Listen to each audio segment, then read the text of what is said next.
दोस्तों, आज भारत के लिए एक बहुत ही अच्छी खबर सामने आई है, जिसमें भारतीय रुपये की ताकत और दिन दुगनी रात चौगुनी रफ्तार से बढ़ती हुई अर्थव्यवस्था की सराहना हर कोई कर रहा है। दरअसल आज से 2 साल पहले रसिया यूक्रेन युद्ध शुरू होने के साथ ही अमेरिका समेत वेस्टर्न कंट्रीज ने रसिया के ऊपर सैंक्शन का ढेर लगाना शुरू कर दिया।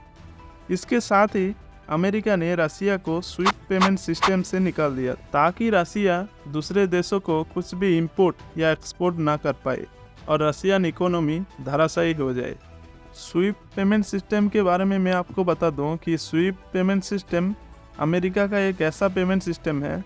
जिसके बिना आप दूसरे देशों को ना ही कुछ पेमेंट कर पाओगे और ना ही पेमेंट ले पाओगे।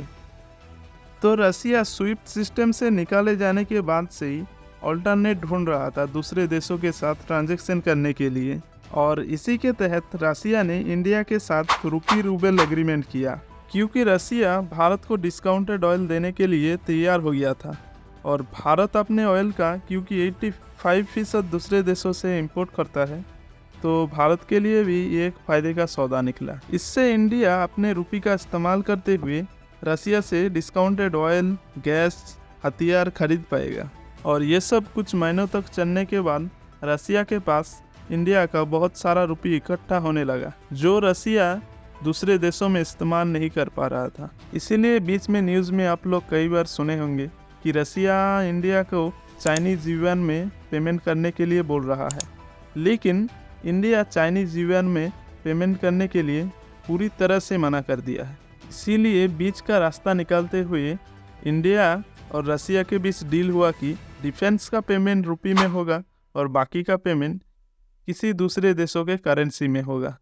भारत और रसिया के बीच टोटल 60 बिलियन का ट्रेड होता है, जिसमें 56 बिलियन भारत रसिया से खरीदता है और 4 बिलियन रसिया को बेचता है। उसी 56 बिलियन में से भी 40 बिलियन स्लैब ऑयल के लिए ही पेमेंट करता है और बाकी 16 बिलियन डिफेंस आदि के लिए रसिया को पे करता है। इसी के साथ ही इंडिया ने रसिया को ये प्रस्ताव दिया है कि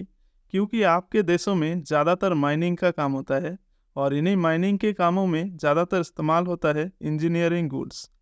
और हम आपको अच्छी क्वालिटी का और दूसरे देशों से कम कीमत पर ये इंजीनियरिंग गुड्स दे सकते हैं, और आप आज इंडियन कंपनीज में भी पैसा डाल सकते हैं, जो साल दर साल कई गुना तेजी के साथ बढ़ रहा है, जिससे आपका पैसा भी उसी के साथ बढ़ता रहेगा। इसीलिए रसिया आज इंडिया से इंजीनियरिंग गुड्स आदि का इंपोर्ट तेजी के साथ बढ़ा रहा है,